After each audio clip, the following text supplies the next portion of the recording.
Think working out has to be hard? Well, think again. HIIT workouts appear to do the impossible by helping you burn more calories than a 40-minute run in a quarter of the time. Better yet, they also build muscle, improve athletic performance, and give you more energy. They've been transforming the lives of people all around the world, and if you want to achieve one of those cover model physiques, then this is probably just what you're looking for.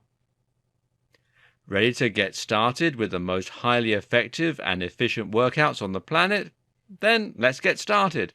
Along the way, we'll discover that there's a lot more to HIIT than just the basic alternating speeds. We'll learn some advanced techniques like cardio acceleration, fartlek training, speed drills, concurrent training, metacon, Tabata, finishers, and more. Let's HIIT it. If you want to build muscle, you need to cause muscle damage and metabolic stress. By lifting weights, you can cause a build-up of damage, and this will provide precisely the stimulation you need to trigger muscle growth during rest. To lose fat, improve your fitness, and get better health, though, you need to use cardiovascular training. Cardiovascular training is any type of training that involves exerting yourself for an extended period of time. Very often this will mean running long distances, with jogging perhaps being the most popular form of cardio training.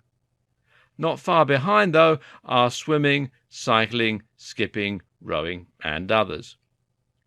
Traditionally, this kind of cardiovascular training has been steady state. That means you put on your running shoes, you step out the door, and you run for about 40 to 60 minutes.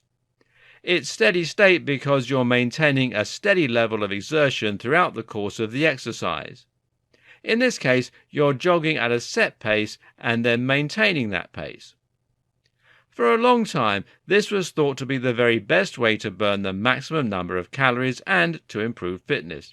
There was a good theory behind why this should be the case. Specifically, it was thought that there was an optimal fat burning zone and that this could be found at roughly 70% of your maximum heart rate. This makes sense in theory, seeing as faster than 70% of your MHR will put you past your anaerobic threshold. In other words, you will be running so fast that you wouldn't be able to rely on your aerobic energy system for fuel.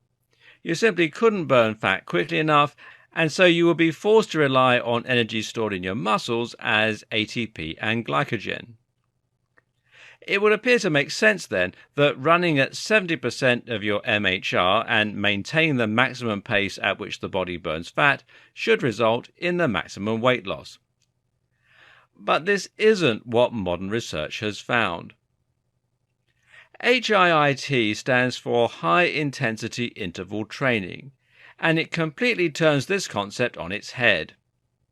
In HIIT, you actually alternate between bursts of intense exertion, such as sprinting, and periods of relatively low-intensity exercise, like jogging or power walking. This way, you are switching from your anaerobic energy system to your aerobic system and back, switching between burning energy stored in your blood and muscles and energy stored as fat. But what makes this so effective is what happens after the anaerobic training. When you exert yourself maximally by sprinting or exercising otherwise at 100%, you can deplete any energy that might have been available from sources other than fat. This means your body can only burn fat for energy. There's no other option remaining.